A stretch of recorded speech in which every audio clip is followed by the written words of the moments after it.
à tous et à toutes, j'espère que vous allez bien par ces jolies journées de printemps, enfin j'espère qu'il fait beau chez vous en tout cas. Donc on est dans la guidance ici pour la semaine du 28 mars au 3 avril, donc la petite semaine qui est à cheval sur les 2 mois.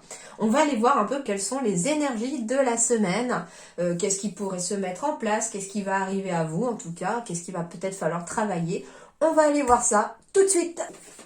Mes petits Gémeaux, à votre tour pour le 28 mars au 3 avril, vos messages. Et ben voilà. Ah, c'est marrant parce qu'il me semble qu'elle est tombée comme la dernière fois pour vous aussi, celle-là. J'ai l'impression. Alors, on me parle de tragédie grecque. Tu aimes les feuilletons rocambolesques, les films poignants et les histoires à l'eau de rose? Car tu as tendance à te laisser happer par les événements. Essaye de te détacher un peu de l'ambiance morose que tu fais vivre en toi. Un petit sourire? Alors ici, ce qu'on vous dit, c'est que tu as tendance à te laisser happer par les événements. J'entends ici que cette semaine, il va falloir, encore une fois, ne pas se laisser happer par ce qui pourrait ne pas tourner comme vous avez envie, par des événements peut-être significatifs qui pourraient un petit peu chambouler votre bien-être intérieur. On vous dit qu'il va falloir peut-être vous détacher, lâcher prise sur ce que vous ressentez, mais là j'entends sur le plan mental. En fait, j'ai l'impression que des obstacles peuvent venir se mettre sur votre route dans la semaine et on va être dans son mental à se dire ouais, encore un obstacle, ça n'avance pas, c'est fait pour m'empêcher d'avancer. Alors qu'en fait, il faudrait changer son point de vue là-dessus en se disant, ben bon, encore un obstacle, bon, c'est que c'est pas le moment, peut-être que je dois passer par une autre direction, peut-être que je dois faire autrement, hein, et garder ce côté-là de changer votre point de vue pour vous aider à vous détacher aussi de cette ambiance morose que vous faites vivre en vous, c'est-à-dire que finalement, votre mental, il amplifie peut-être l'émotion négative que vous ressentez face à un événement. C'est ça aussi. Alors attention, parce qu'il y a des événements qui peuvent être négatifs et qui demandent quand même aussi beaucoup de travail sur soi pour réussir à s'en détacher. Hein. J'entends que par exemple, s'il y a eu une rupture par exemple amoureuse dans les semaines passées, dans les mois passés, qu'on a du mal à avancer là-dessus. En effet, il y a un événement qui vous a happé, mais il y a aussi un travail intense de deuil de relation à faire éventuellement aussi. Donc voilà. Mais ce qu'on vous dit, c'est que petit à petit, détachez-vous un peu de cette ambiance morose, tristounette que vous avez mis à l'intérieur de vous. En fait, je pense qu'en plus, le fait qu'on arrive dans le printemps, que éventuellement le soleil peut pointer le bout de son nez, je l'espère pour vous, ça va aider aussi peut-être davantage à vous donner cette force que vous avez besoin pour pouvoir transformer le négatif en positif. Allez, Gémeaux, 28 mars au 3 avril. Hop. Donc, je prendrai le dos de deck après et on va sélectionner une carte. Et ben voilà la cloche. Ah, bah j'ai pas fait exprès, le crâne. Je vais commencer du coup par le crâne pour une fois. Eh bien, le crâne, c'est tout ce qui va être la tête, le mental. Donc, on vous dit de vous détacher surtout de votre mental. C'est votre mental, lui, qui fait la tragédie grecque, en fait. Parce qu'au final, le mental, il va amplifier les choses. D'un petit caillou, il va en faire une montagne, votre mental, justement. Parce que peut-être qu'on est à fleur de peau, peut-être parce qu'on est fatigué. Il y a tout un tas de choses. Je sens un manque d'énergie peut-être, quelque chose en tout cas qui fait que le mental il carbure à plein régime et que lui, alors là, il est pleine balle en train de vous dire des choses qui ne sont pas justes. C'est lui qui provoque finalement la morosité. Donc, détachez-vous de ce mental. Attention de ne pas trop réfléchir avec votre tête. Descendez plutôt dans votre cœur, d'accord? C'est très important de revenir vous centrer dans votre chakra cœur parce que c'est ce qui va vous guider vers quelque chose de plus positif. Pourquoi? Parce que là, j'ai la cloche. J'ai tiré la cloche pour vous. Carte 14. La 14, c'est 1 plus 4, ça fait 5. 5, c'est le chiffre de l'équilibre et de l'harmonie. Parce que de 1, qui est le 1, c'est le début de quelque chose, un nouveau processus, un nouveau chemin. Le 9 arrive juste avant le 10. Le 9 va clôturer le cycle et le 10 redémarre sur un nouveau cycle. Et le 5, il est vraiment au milieu entre le 1 et le 10. Et donc le 5, il est vraiment le parfait équilibre entre les deux. Donc, on vous dit ici que vous êtes dans une énergie d'équilibre cette semaine, les Gémeaux. Le bonheur vient, c'est le moment de concrétiser. Donc, on vous dit ici que c'est le moment de concrétiser certains projets, certaines relations aussi. On vous dit que le bonheur est en route. Les cloches sont les cloches de la célébration ici. Vous voyez, il y a des fleurs, c'est très dynamique, c'est très positif. Les cloches sont vraiment là pour vous amener en tout cas quelque chose de positif. Donc, j'ai des bonnes nouvelles dans tous les domaines ici qui peuvent arriver. Ça peut être aussi les cloches d'un mariage, d'un pax, d'un baptême aussi, pourquoi pas. Les cloches, ça peut être le fait de fêter quelque chose sur le domaine professionnel aussi. Hein. Et les cloches, finalement, on peut me dire aussi attention aux différents sons de cloche, j'entends ici. C'est-à-dire que entre votre cœur et votre mental, il n'y aura pas le même son de cloche. Et ce qu'on vous dit finalement, parce qu'en plus j'ai l'impression d'avoir un cœur ici, ce qu'on vous, j'ai un cœur ici, vous voyez? Ce qu'on me dit ici, c'est que le véritable son de cloche que vous devez écouter et le seul son de cloche qui doit vous guider pour cette semaine, c'est votre cœur et surtout pas votre crâne.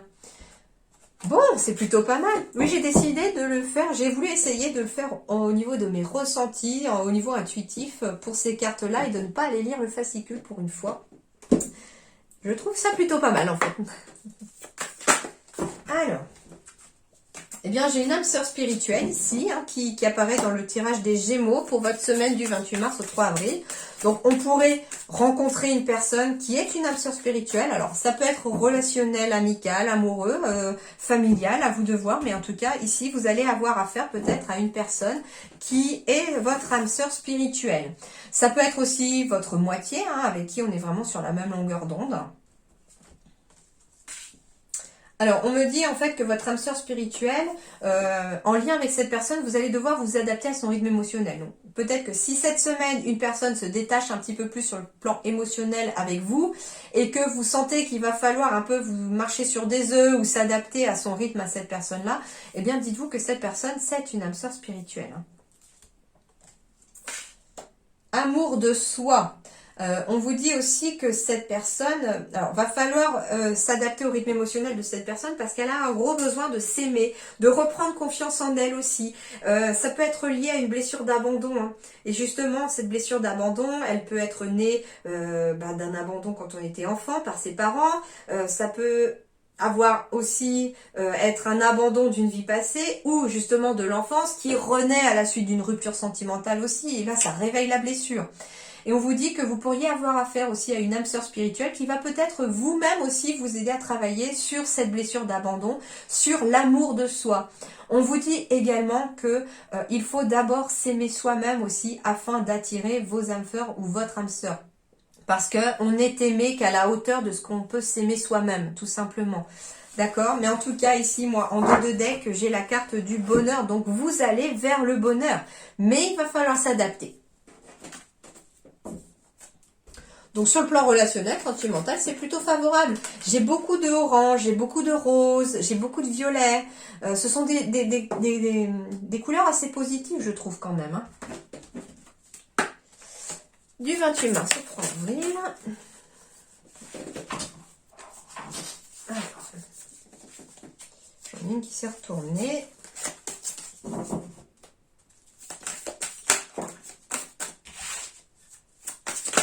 Waouh. Hop. Ils ont beaucoup de choses à vous dire, je crois, là. Ils ont quasiment toutes fait tomber. Allez, on va juste couper. Hop. Et du coup, zut. Hop, et hop, voilà. Carte du yin. Oh, 2 fois le féminin ici. Donc 2 fois l'émotionnel. Ah, attention, ouais, attention à vos émotions cette semaine, les Gémeaux. On est vraiment sur une semaine émotionnelle. Mais avec la carte du navire derrière, c'est soit on prend de la distance par rapport à ses émotions pour pouvoir avancer, soit au contraire, on avance dans le travail sur ses émotions aussi. C'est tout à fait possible. Alors, bon, on va aller voir. Énergie centrale de votre semaine, le chien. Donc, on va être déjà sur de l'amitié, sur de la loyauté, sur de la fidélité. On va être sur une énergie de confiance, de personnes qui vous entourent, de confiance en soi-même aussi. C'est tout à fait possible. Alors, on pourrait tout simplement, cette semaine, avoir des discussions avec aussi des personnes loyales, des amis, de la famille, en tout cas des personnes qui sont tout à fait positives pour vous. Donc, on pourrait avoir, des conversations téléphoniques ou des discussions aussi en tête-à-tête avec des amis, avec de la famille. Ça peut être aussi des discussions aussi avec quelqu'un sur le plan du travail. On me dit ainsi que vous allez peut-être avoir des discussions avec un collègue ou une collègue de travail en qui vous pouvez peut-être avoir confiance. En tout cas, c'est une personne fiable. On me parle de la finalité, d'une fin. Oh, ici, il y a des personnes qui se mettent à son compte ou qui veulent se mettre à son compte et qui, pour cela, doivent mettre fin à une situation. On me dit, faites-vous confiance, vous en avez la force et les capacités de le faire. J'ai la carte ici du masculin, donc on est sur vous ou votre partenaire. Et j'ai encore le masculin, et 2 fois le masculin. Donc ici, on va être dans une énergie d'action, de conversation, de communication. Donc on doit s'ouvrir à la communication ici avec les autres. La carte de l'enchanteur ici peut symboliser vous ou votre partenaire. Donc ça peut être vous avec des discussions avec votre partenaire. En tout cas, si c'est votre partenaire, on me dit que c'est quelqu'un de fidèle, de loyal. On me dit également, j'ai encore l'intuition, encore 2 fois l'intuition ici quasiment. Ce qu'on me dit également avec la carte du cercueil, c'est que vous êtes sur une fin de cycle ici. Et avec la carte de l'action, c'est à vous finalement de lancer cette impulsion, de mettre fin à quelque chose. Alors ça peut être tout simplement aussi, on met fin à une amitié parce qu'on s'est rendu compte que finalement la personne n'était peut-être pas si fiable. Enfin, c'est vraiment bizarre. J'ai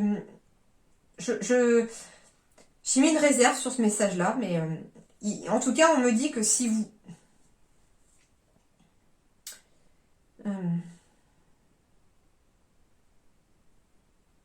Non.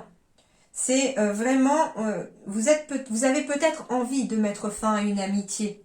C'est ça en fait. C'est pour ça que j'avais un doute sur le message. Je voulais être sûre que je le comprenais bien. En fait, on me dit que vous avez peut-être envie de mettre fin à une amitié. Vous avez envie d'être dans cette action-là. Or, on vous dit ici, écoutez vraiment vos ressentis à l'intérieur de vous.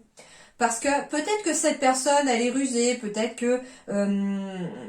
qu'elle arrive toujours à ses fins, entre guillemets, mais elle n'est pas forcément méchante, j'entends. C'est pas forcément une personne négative, c'est quand même quelqu'un de très loyal. Et ce qu'on vous dit, c'est que la meilleure solution ici sera de prendre une conversation avec cette personne, d'être vraiment dans l'action, de discuter avec cette personne. Ça va peut-être permettre à votre amitié de se renforcer et de s'apaiser. On me dit aussi qu'il y a peut-être quelque chose en lien avec le financier et la maison. Ça peut être avec la carte de la finalité. Alors on peut me parler aussi d'une succession. Ça peut être ça aussi, d'une succession par rapport à un bien immobilier. Je sais pas, le chien peut me faire penser à un guide spirituel aussi qui veille sur vous de l'autre côté. Donc ça peut être un proche que vous avez perdu et là il y a une succession en lien avec sa maison. Par contre avec la carte du renard, moi ce qu'on me dit c'est que faites attention aussi, écoutez bien vos ressentis, lisez bien tout ce qu'on voudrait vous faire signer, etc. Ça pourra en tout cas vous aider et à en sortir plus fort de cette situation. Mais dans tous les cas, gardez avec cette carte de chien en centre de votre tirage, gardez la confiance en vous, gardez la confiance en l'univers, les choses vont s'apaiser, mais il y a vraiment beaucoup d'émotionnel pour vous dans cette semaine qui ressort. Mais quelque part, cet émotionnel va prendre fin parce que vous allez laisser la place à l'action.